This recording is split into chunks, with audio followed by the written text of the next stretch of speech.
저는 방금 소개받은 산업경영공학부의 강필성 교수라고 하고요. 이거를 이제 띄워놓은 이유는 뭐냐면 우리나라 교육이 대학도 마찬가지입니다. 아무리 자유롭게 질문을 하라 그래도 얼굴 보고 질문을 잘 안 하거든요. 그래서 여기 slido.com이라는 거 휴대폰 꺼내셔가지고 브라우저에다가 입력하시거나 아니면 저 QR 코드를 찍으시면 여기에 질문을 할 수 있게 돼 있어요. 그래서 이따가 끝나고 이거 다시 띄워가지고 혹시 본인의 얼굴을 드러내놓고 질문을 할 수 없었던 질문들에 대해서 제가 시간이 되면 답변을 좀 해드리도록 할게요. 혹시 확인 다 하셨어요?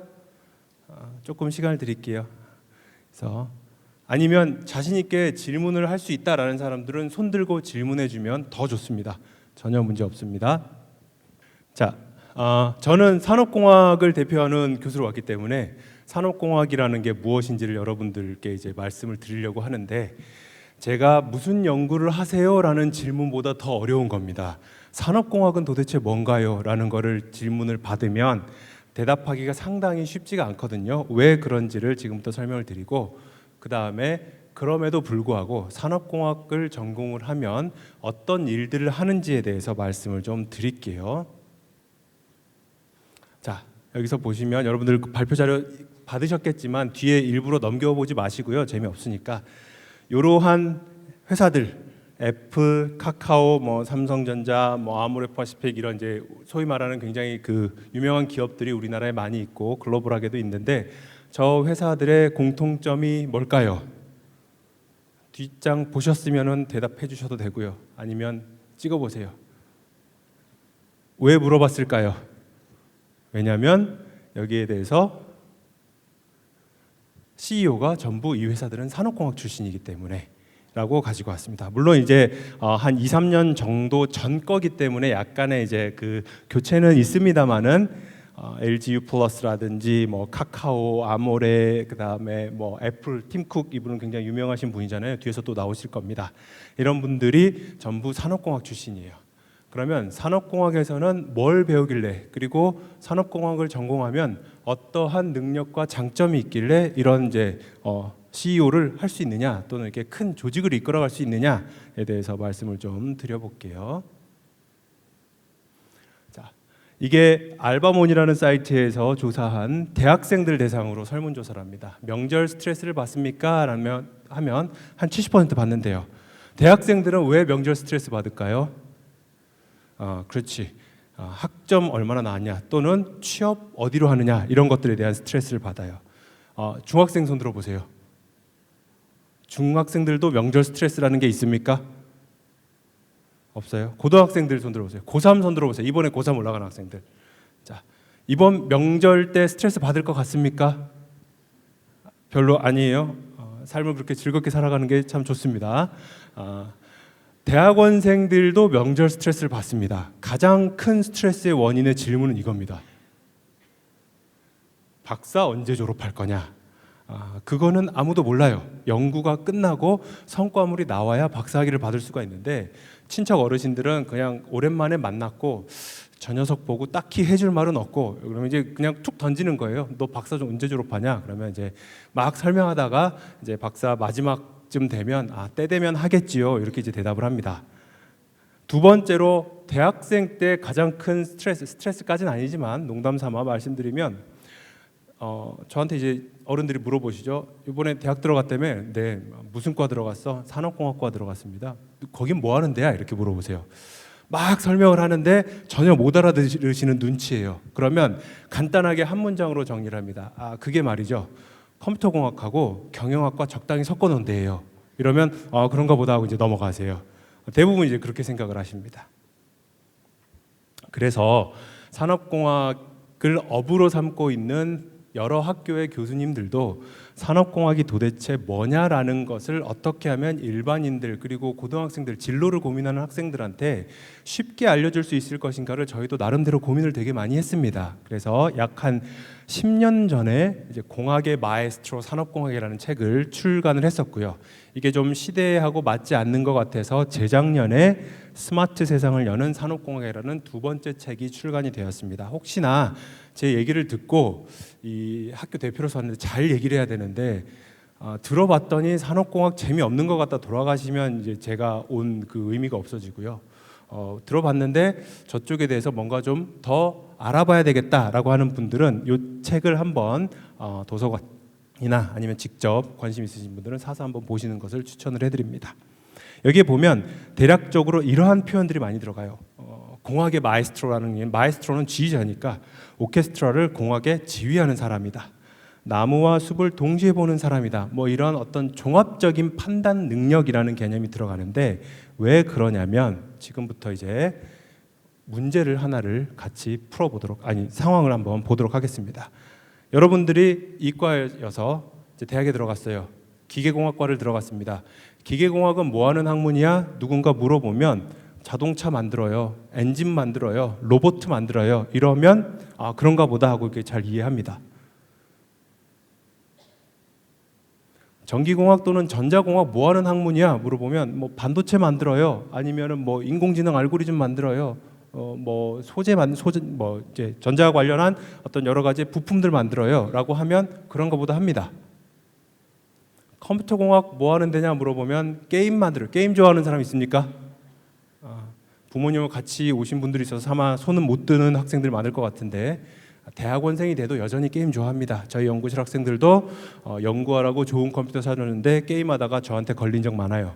근데 뭐 잠깐 기분 전환하고 연구하면 되니까. 컴퓨터공학은 그래서 뭐 게임을 만든다, 소프트웨어를 만든다 이런 걸로 설명하면 됩니다. 마찬가지로 재료공학 새로운 소재 만들어요, 발견해요. 건축공학, 토목공학 멋진 다리 만듭니다. 건물 만듭니다.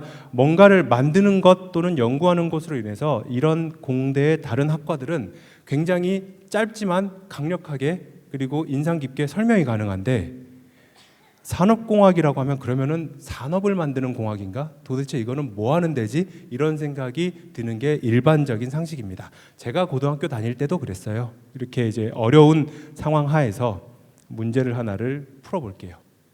굉장히 고전적인 여러 가지 버전이 있긴 한데 이제 저희의 버전으로 풀어볼게요. 코끼리 한 마리를 냉장고에 넣는 방법은 이제 전공별로 따져보자면 이런 상황입니다. 기계공학은 매우 단순합니다.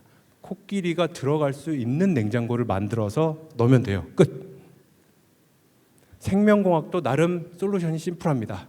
어쨌든 여러분들 뭐 이렇게 그 생식이라든지 생물 또는 이런 거 배우셨죠? 그러면 수정란의 개념을 알 테니까 암수 한 쌍 구해서 수정란 구하면 그것도 어쨌든 코끼리니까 냉장고에다 넣으면 돼요.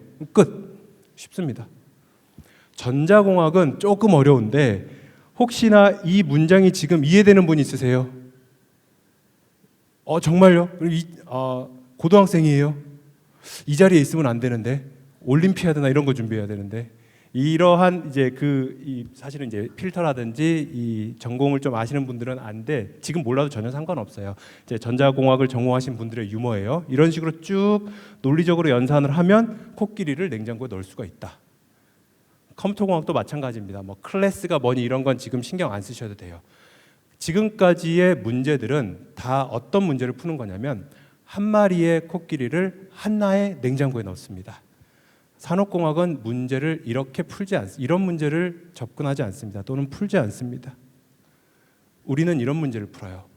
코끼리를 1000마리를 구해다가 1000개의 냉장고에다가 매일 한 마리씩 넣어야 돼요. 이게 우리가 풀어야 되는 문제입니다. 산업공학자들이 푸는 문제입니다.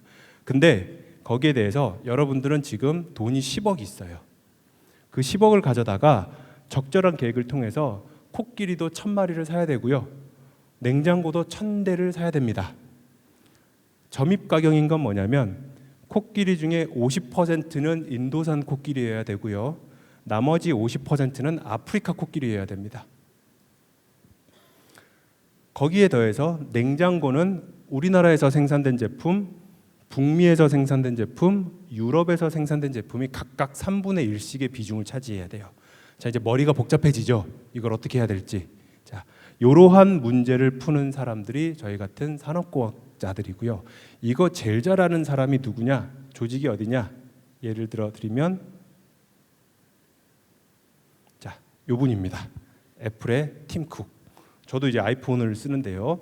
아이폰에 들어가는 부품은 한두 개가 아니에요. 각각의 부품들마다 일본의 무라타 제작처에서는 블루투스 모듈과 와이파이 모듈을 만들고요.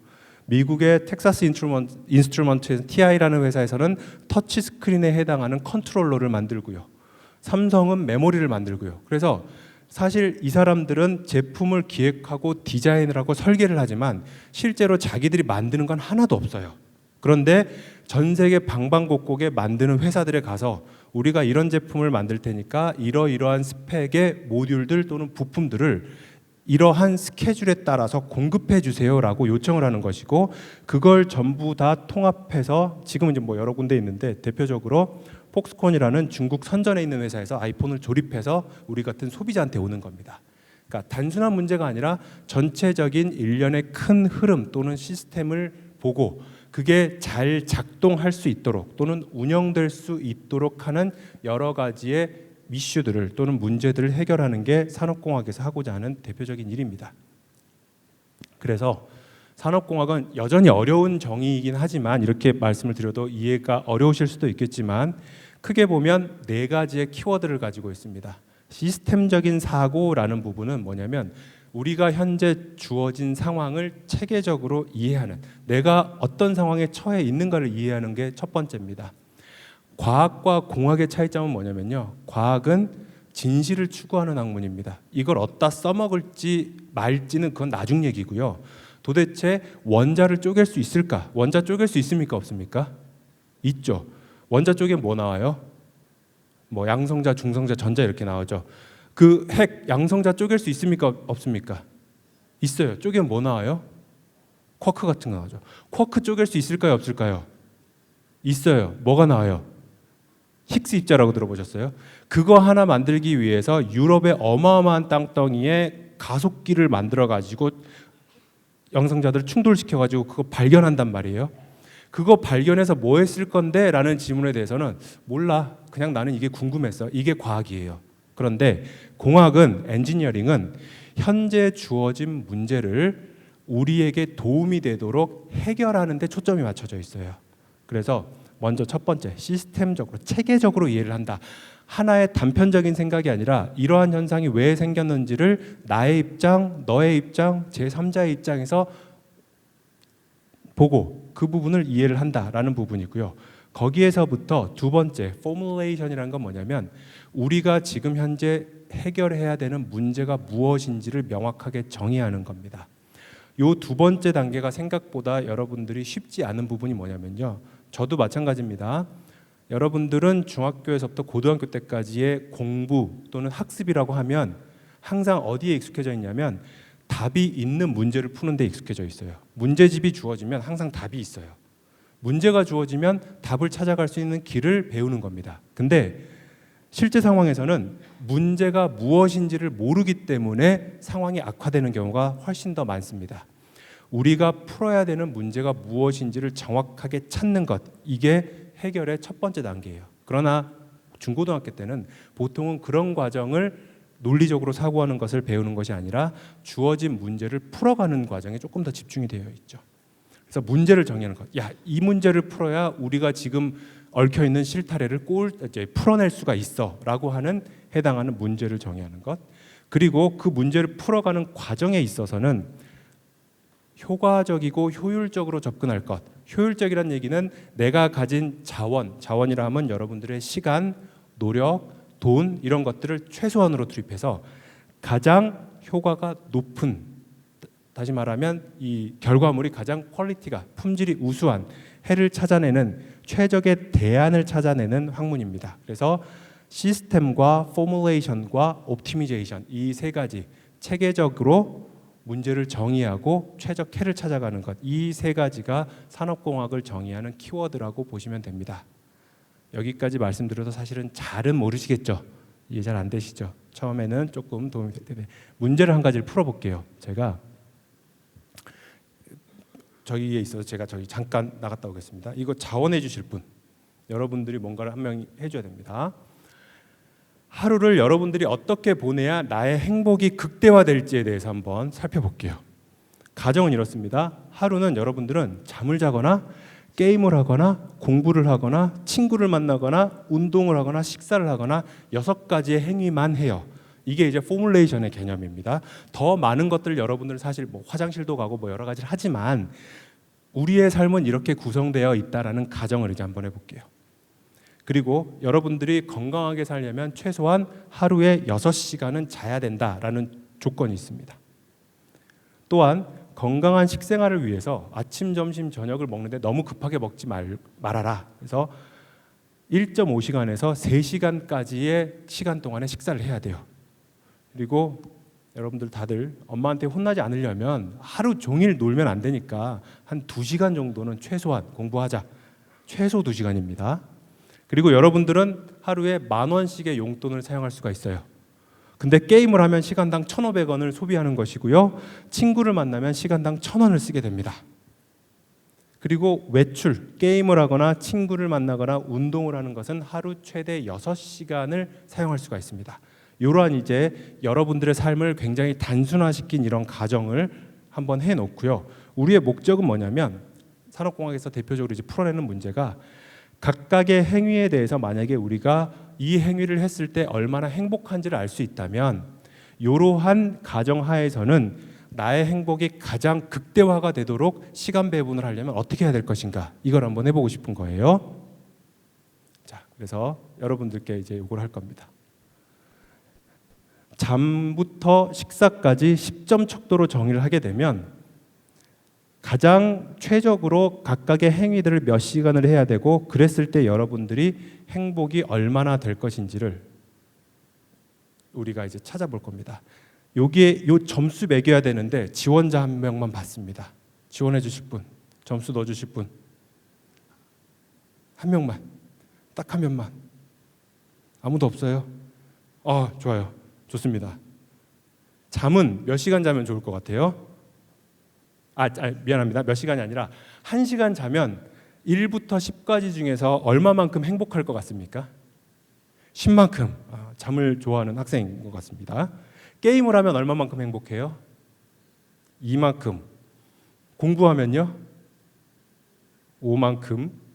친구 만나면요? 7만큼. 운동하면요? 3 맞아요? 네. 식사하면요? 10이요. 그러면 잠자고 식사하는 것을 매우 좋아하는 한 개인의 행복을 최대화하기 위해서 잠깐만요. 어떻게 하는지 보여드릴게요.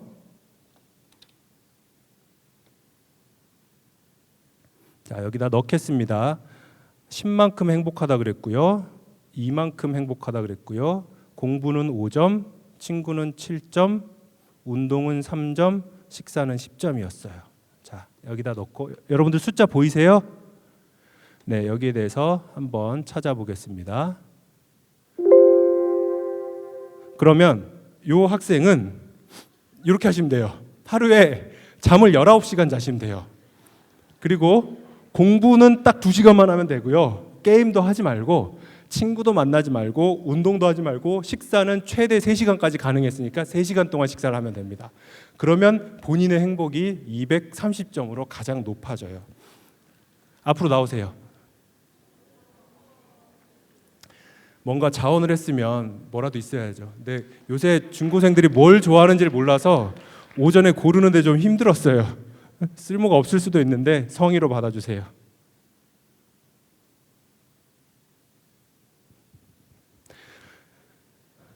자, 방금 보여드린 게 산업공학에서 풀어내는 그런 문제들이에요. 지금 현재 상황이 어떠한지, 그리고 그 중에서 우리가 가정할 수 있는 것들이 무엇인지, 그 상황에서 나한테 가장 좋은 이득이 되려면 어떤 식의 의사결정을 해야 되는지, 이런 것들을 찾아가는 게 이 산업공학이 하는 일입니다. 그래서 다시 한번 이제 넘어갈게요. 산업공학은 크게 보면 4가지의 분야가 있습니다. 시스템 통합 및 분석. 다시 말하면 우리가 처해 있는 시스템이라고 하는 거는 좀 추상적인 개념이긴 한데 여러 개의 컴포넌트들이 서로 유기적으로 연결되어서 활동하면서 뭔가를 행위를 하는 주체라고 생각을 하시면 되고요. 이 설명도 어렵죠. 여러분, 우리 하나하나도 시스템이에요. 우리는 심장을 가지고 있고 신장을 가지고 있고 눈을 가지고 있고 손발을 가지고 있고 입과 귀를 가지고 있죠. 이 각각이 컴포넌트이면서 서로 영향을 미쳐서 한 사람이 행위를 하게 되는 겁니다. 눈에 보이는 시스템이에요. 회사도 시스템이에요. 그렇지만 회사는 사실은 삼성전자라는 그 개념은 개념적인 내용이지 삼성전자라는 물리적인 객체가 존재하진 않습니다. 회사에 사무실이 존재하긴 하지만 그러면 삼성전자라는 회사를 구성하고 있는 사람이 있고 공장이 있고 제품이 있고 이런 것들이 컴포넌트, 항목이 되는 것이고요. 그 전체를 아우르는 게 시스템이 되는 거예요. 그래서 시스템을 통합하고 이 시스템이 어떻게 작동하는지를 알아가는 게 첫 번째고요. 거기에 대해서 좀 더 효율적으로 디지털 정보를 활용을 해서 여러 가지의 의사결정 지원을 할 수 있는 도구를 만드는 게 정보 시스템. 그리고 산업공학의 사실 뿌리는 기계공학 중에서도 생산 관리 시스템입니다. 제조업에서의 생산이에요. 지금은 이제 4차 산업혁명 해가지고 이제 생산에 대한 또는 2차 산업 제조업에 대한 중요도가 높게 상대적으로 낮아지긴 했지만 여전히 산업공학의 뿌리는 생산 시스템에 대해서 뭔가 눈에 보이는 제품이나 물건을 만들어내는 과정에서 얼마만큼 효율적으로 운용을 할 것인가가 주요 중에 하나입니다. 분야 중에 하나입니다.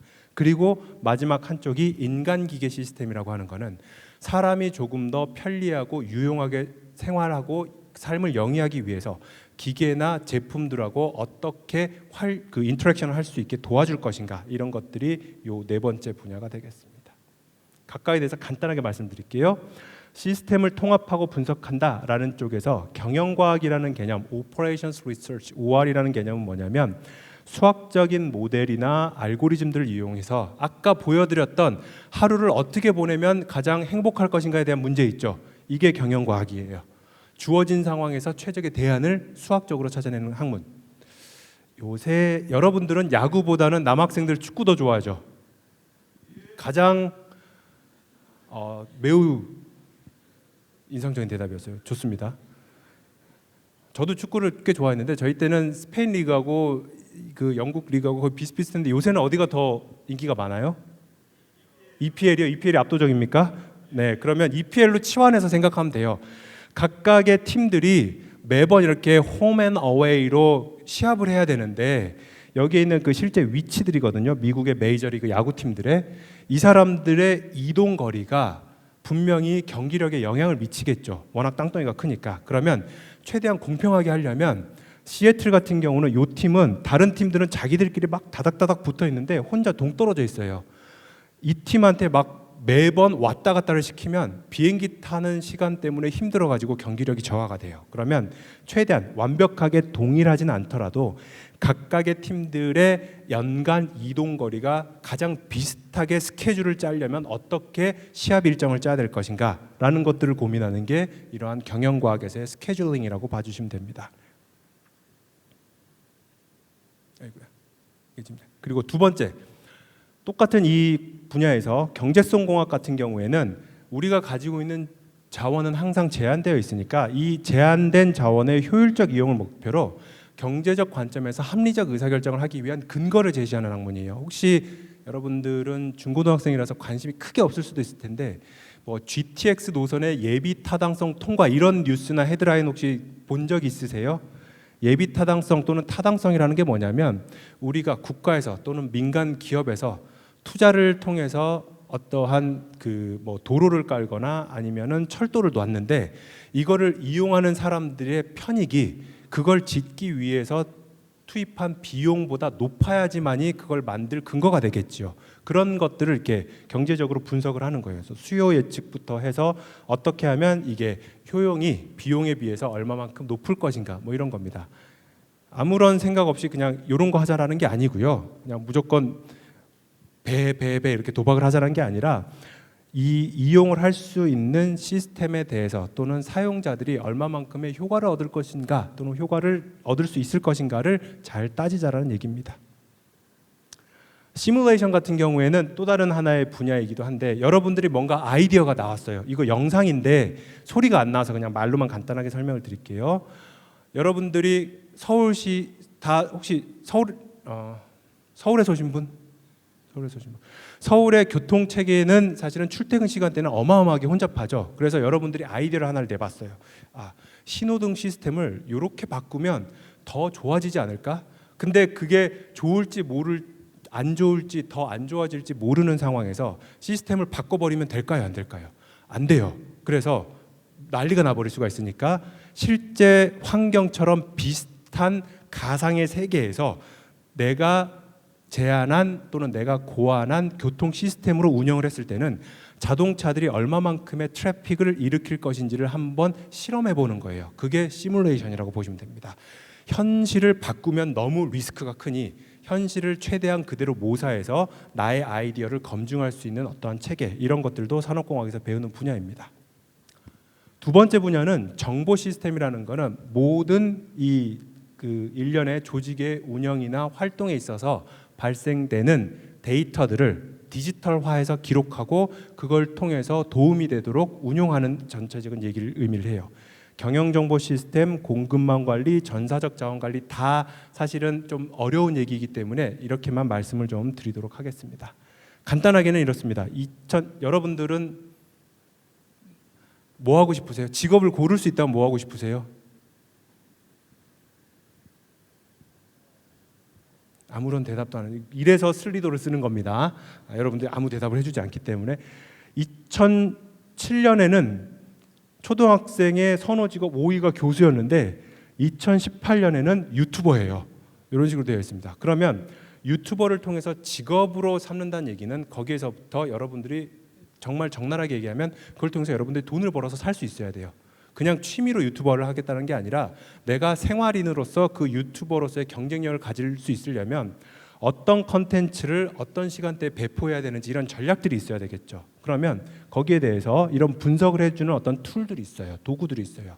당신의 영상을 어떤 연령대에서 많이 봤고 어느 시간대에서 많이 봤으며 실제로 광고로 인해서 수익으로는 얼마만큼 이어졌습니다. 이러한 통계적인 정보들을 제공해 주는 것을 경영정보 시스템이라고 쉽게 생각하시면 되겠고요. 여기에서부터 죄송합니다. 이게 좀 멀어서 좀 안 잡혀가지고요. 전사적 자원 관리 같은 경우에는 그 경영정보 시스템이 조직 내에서만이 아니라 우리가 일하고 있는 조직 또는 회사 또는 비영리 기관의 밖에 걸쳐 있는 연관되어 있는 모든 어떤 그 연결고리들 간의 정보들을 전부 한꺼번에 모아서 분석하고 수집하고 적용을 해서 최적의 대안을 찾자라는 게 바로 이쪽의 학문이라고 보시면 되겠습니다. 산업공학은 굉장히 범위가 넓어서 여러분들은 그러면 도대체 앞에서 얘기하고 있는 저 파란 옷을 입은 저 아저씨는 뭐 하는 사람일까 물어보시면요. 저는 사실은 이걸 하는 사람입니다. 데이터 과학을 하는 사람이고요. 이 데이터 과학은 다양한 도구를 통해서 데이터 기반의 의사결정을 하는 학문, 조금 더 간단하게 얘기하면 인공지능 연구하는 사람 이렇게 생각을 하시면 되겠습니다. 인공지능을 하는 거는 말 그대로 사람의 지능을 기계가 갖도록 노력하자라는 연구하자라는 부분이고요. 환경을 인지해서 보상이 최대화될 수 있는 행위를 스스로 찾아낼 수 있는 컴퓨터 소프트웨어를 만드는 게 인공지능이에요. 벌써 이제 몇 년 지났지만 이세돌 구단과 같이 시합을 했었던 알파고라는 회사가 있죠. 그 인공지능 알고리즘이 있지요. 이 알파고라는 알고리즘은 환경을 인지한다는 게 무슨 얘기냐면 과거 프로 기사들의 기보들을 스스로 공부를 해서 지금 현재 상황에서 상대방을 이기기 위해서는 바둑판에 어느 곳에 돌을 놓아야 될 것인가라는 그 질문에 대한 답을 스스로 학습해가는 알고리즘이라고 봐주시면 되겠습니다. 그래서 요새 워낙 인공지능이라는 게 많이 뜨다 보니까 코딩 학원이니 이런 것들 많이 하잖아요. 미리 말씀드리면 코딩을 잘하면 잘할수록 좋은데 그 기저에 있는 기본적인 수학적인 도구들을 탄탄하게 다지는 게 훨씬 더 낫습니다. 섣불리 코딩부터 하시는 것보다 잠깐 여러분들은 행렬 벡터 이런 것들 빠집니까? 뉴스에서는 빠지는 걸로 보였는데 고등학교 교과서에서 인공지능에 대해서 수리적인 부분에서 가장 중요한 역할을 하는 게 행렬과 벡터 연산입니다. 그래서 만약에 이쪽을 전공으로 삼고 싶으시면 수능의 반영 여부, 입시의 반영 여부와는 별개로 반드시 공부를 하셔야 되는 부분이라고 보시면 돼요. 그래서 인공지능을 통해서 이제 재작년이죠. 알파스타라는 알고리즘이 사람 프로게이머를 이길 수 있을 만큼의 어떤 이제 지능을 갖게 된 상황이라고 봐주시면 됩니다. 그래서 산업공학이니까 제조업 관점에서는 인공지능이 이제 뭐 이런 랜딩.ai라는 회사는 지금까지는 어떤 제품을 만들면 그게 정상인지 불량인지를 사람 검사원, 휴먼 인스펙터라고 하는데요. 사람 검사원들이 직접 보고 눈으로 육안으로 이게 정상인지 불량인지를 판단을 했었어요. 그거를 자동화시키겠다. 인공지능 알고리즘으로 봐서 사람이 하지 않더라도 얘는 불량입니다. 얘는 정상입니다. 이런 식으로 판별을 해주고요. 불량일 경우에는 어떤 영역을 불량이 의심이 됩니다라는 것까지 알려주는 이러한 기술들이 만들어져 가고 있습니다. 이 부분은 그냥 시간 관계상 넘어갈게요. 그리고 이거를 이제 인공지능을 항상 기술에는 명과 암이 있거든요.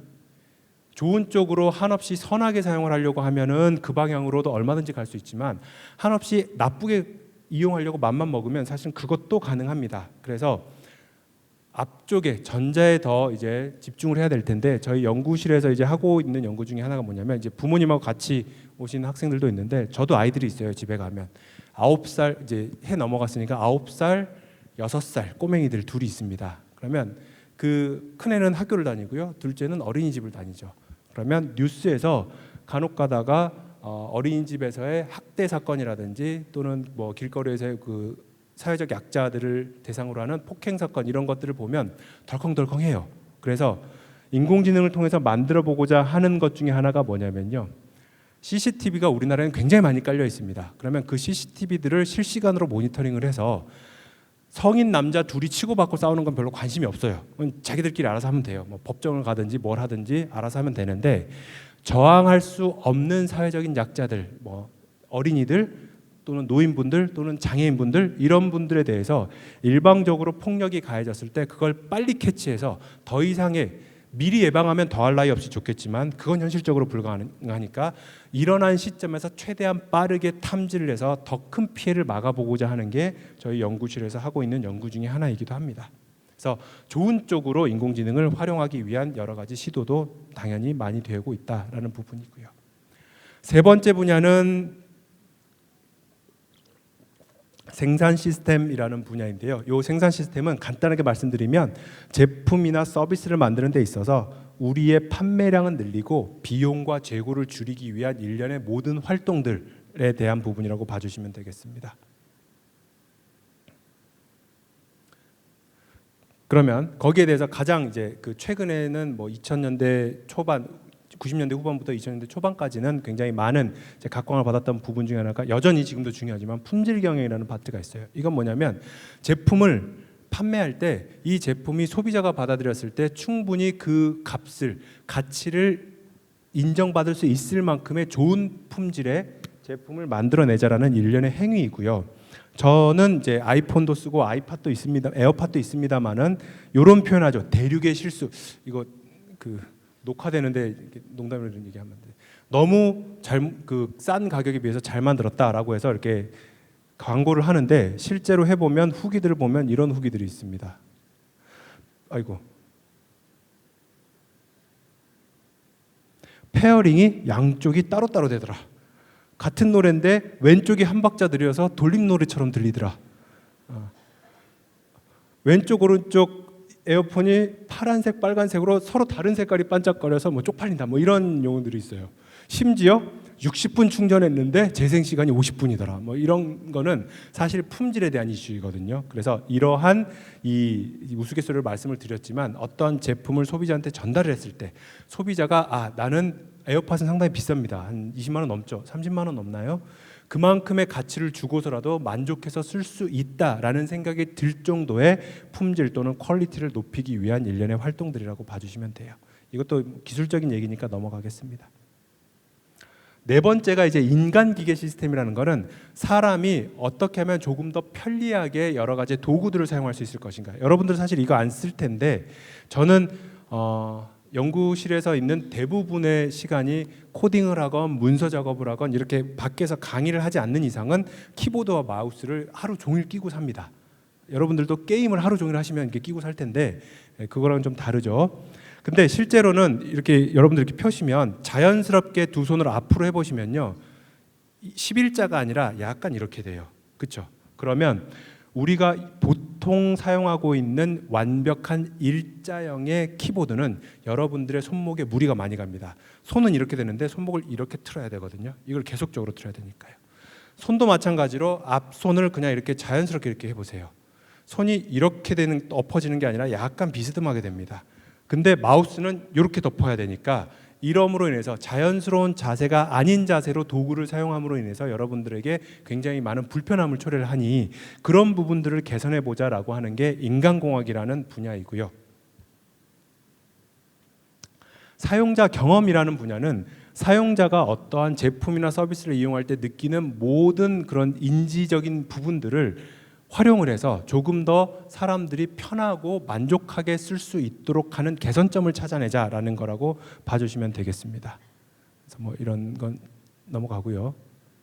혹시 라면 버거 먹어보신 적 있으세요? 없으시죠? 자, 여러분들은 요새는 MP3 플레이어라는 거 써본 적 없죠, 여러분들? 몇 년생이세요? 2002년, 월드컵 둥이에요? 저는 그때 광화문에서 막 가서 이렇게 빨간색 옷 입고 그러고 있었는데, 그러면 플로피 디스켓 써보신 적도 없죠? 얼마 전에 학부 1학년들 대상으로 강의를 하는데 수업을 하다가 한 명이 물어봐요. 교수님 질문 있습니다.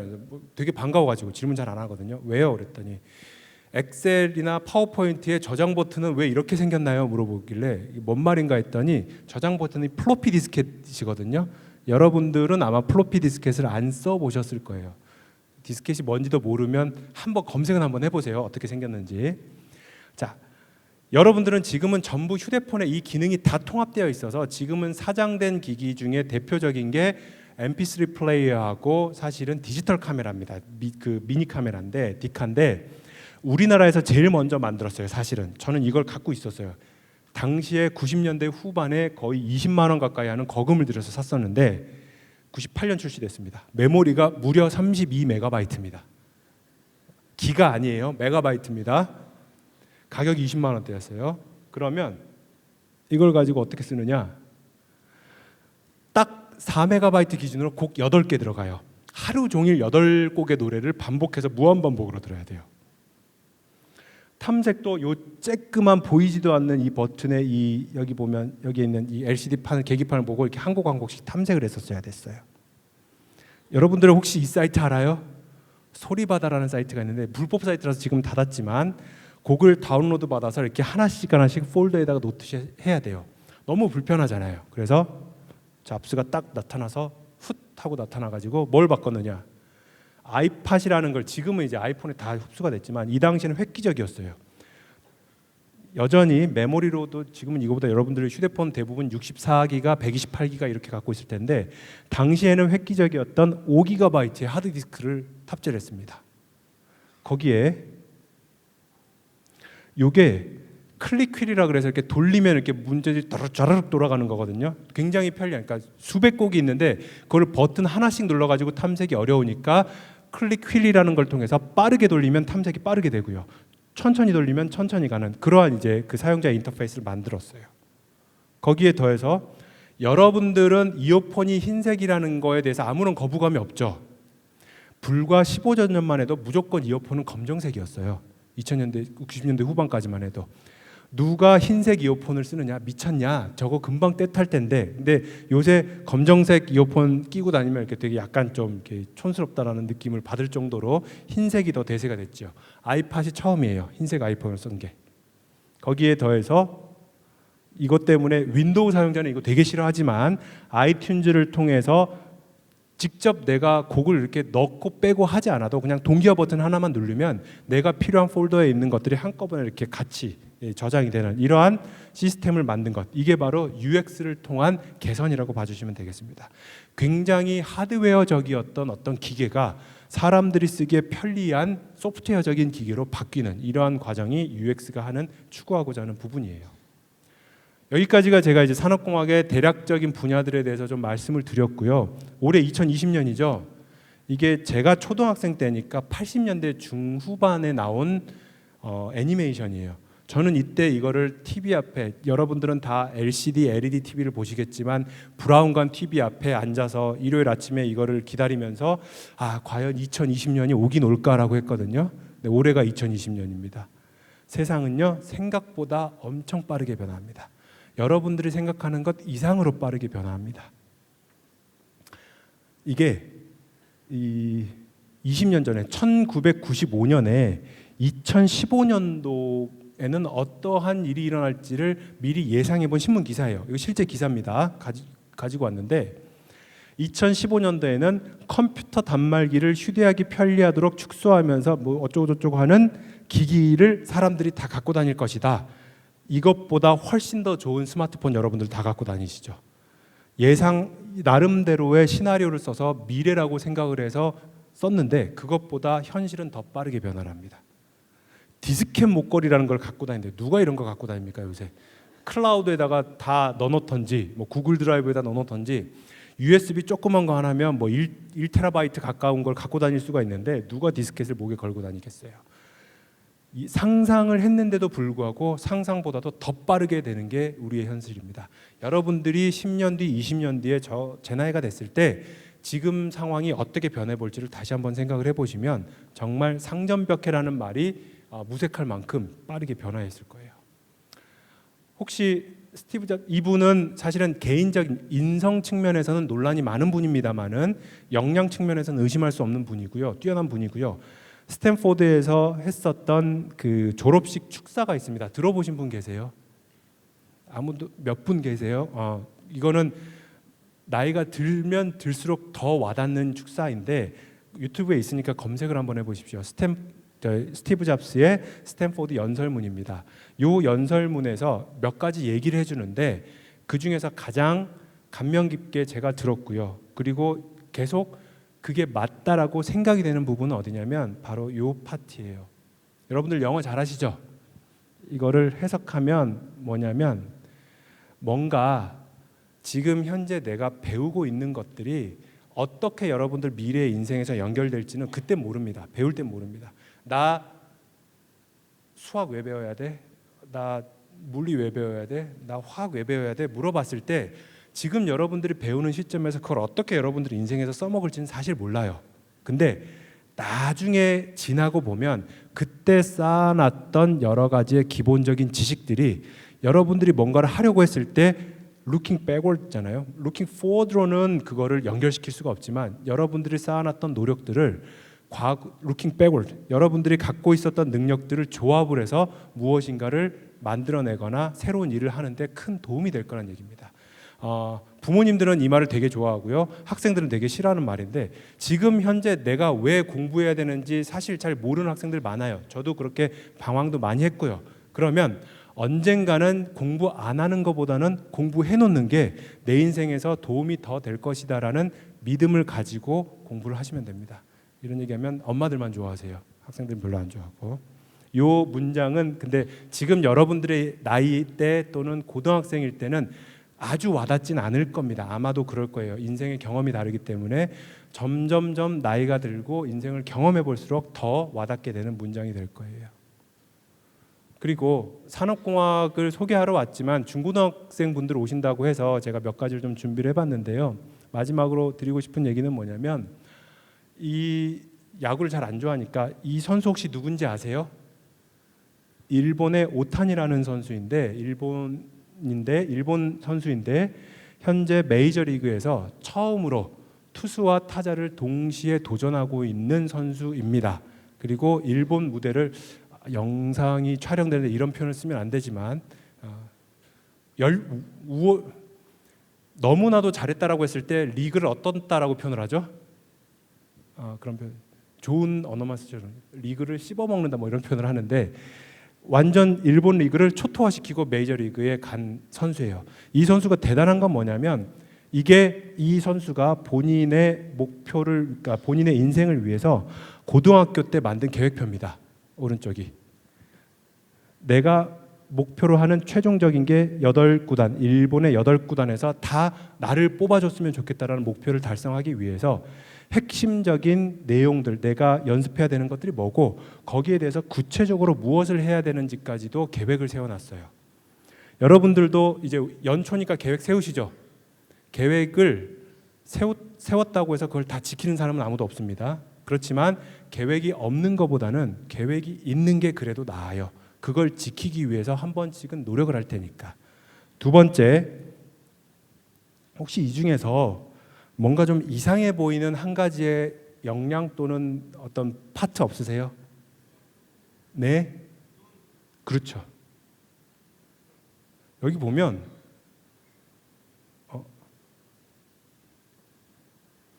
운이라는 파트를 이 친구는 어린 나이에도 불구하고 인생의 진리를 꿰뚫어 본 친구이기도 합니다.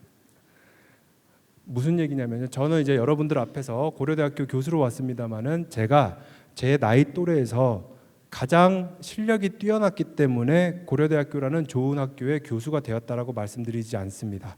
저보다 훨씬 더 실력이 뛰어난 사람들도 많으세요. 실력이 없다라고 얘기는 하진 않겠는데 실력이 내가 제일 좋기 때문에 고대 교수가 되었다라고 얘기하진 않습니다. 그 말은 무슨 얘기냐면 제가 인생을 살아오는 데 있어서 여러 가지의 실력 이외의 요소들, 그걸 통틀어서 운이라고 표현을 하는데 그 운들이 저한테 굉장히 좋은 쪽으로 작용을 했어요.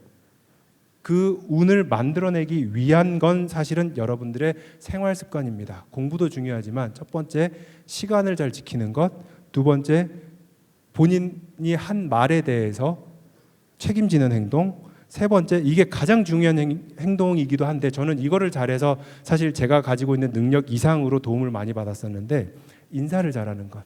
돈이 하나도 들지 않습니다. 만나는 사람들마다 나보다 어른인 것 같으면 습관적으로 인사를 하세요. 그러면 그게 나중에 여러분들의 평판이나 여러분들의 인생에 있어서 굉장히 큰 도움으로 돌아올 겁니다. 힘들지도 않아요. 그냥 보면 안녕하세요 한번 하는 것만으로도 여러분들은 여러분들 인생에서의 운을 조금씩 더 정립을 하고 있다라고 생각을 하시면 돼요. 그래서 인공지능 이제 제가 전공을 하니까 이런 것들을 한번 이제 참고 삼아 보여드렸고요. 혹시 오늘 이제 거의 시간이 마무리가 돼 가서 오늘 한 내용들 또는 내용이 아니더라도 나 와서 산업공학과 교수님이면 이거 꼭 질문해 보고 싶었다 하는 질문 있으세요? 질문사항?